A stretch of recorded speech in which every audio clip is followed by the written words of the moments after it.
So guys, mag-unbox tayo ngayon ng air freshener na holder. So ito yan. Papakita ko sa inyo. Bumili tayo ng 6 na teraso. Yata ito. Para sa mga auto natin. 1, 2, 3, 4, 5.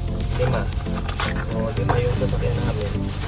So yun, lalagyan namin isa. So guys, ito ikakabit natin itong isa. Ito yung naman yan. Spencer. Actually, fit lang to sa Spencer eh. Dahil yung can nito, pang air Spencer lang talaga siya. So pag may gusto mo ng matibay na air Spencer holder, ito may hook na siya kasama, nare-reverse naman yan. Depende dun sa air mo. Kakabit mo lang siya. Yan. Yan, fit na fit siya.